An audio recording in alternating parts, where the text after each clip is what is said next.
நமஸ்தே, வணக்கம். இப்போ நாம் வந்து அழகர் மதுரையோட மத்தியமா paper 2 model question paper February 2026 வரக்கூடியது. இப்போ வந்து நம்ம தேர்ட் மெயின் பார்க்குறோம். கினி தோ பிரச்சனைக்கு உத்தர் லிக்கியன்னு கொடுத்துருக்காங்க.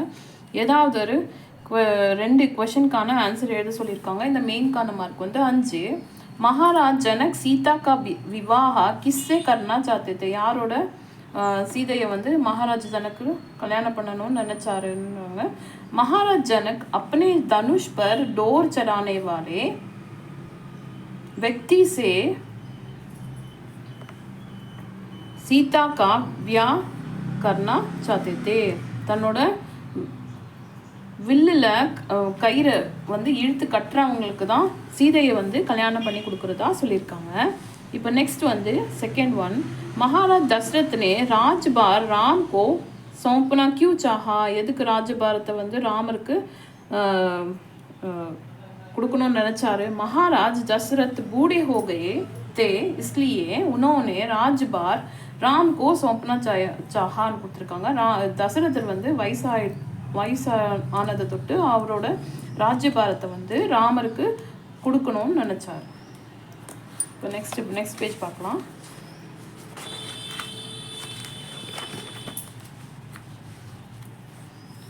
மந்த்ரா கவுன் தி வஹ கேசி தி, மந்த்ரா வந்து யாரு, அவ எப்படிப்பட்டவன் கேட்குறாங்க. மந்த்ரா கைகேயிக்கு பியாரி தாசி, கைகேயோட ரொம்ப விருப்பமான வேலைக்காரி.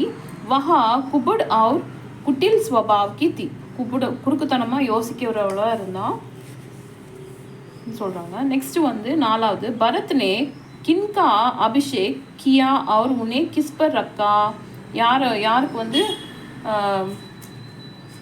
பட்டாபிஷேகம் செஞ்சாங்க, அப்புறமா எங்கே வச்சாங்கன்னு கேட்குறாங்க. பரத் ராம்சந்திரக்கு பாதுகாவும் கா அபிஷேக் கியா, பாதுகாவும் அவரோட திருவடியை வந்து ராமரோட திருவடியை வந்து அபிஷேகம் பண்ணி அவரை தான் அந்த திருவடியை தான் சிம்மாசனத்தில் வச்சு ஆட்சி செஞ்சாருன்னு சொல்கிறாங்க. உன்னே சிம்மாசன் பர் ரக்க சாசன் கியான்னு கொடுத்துருக்காங்க.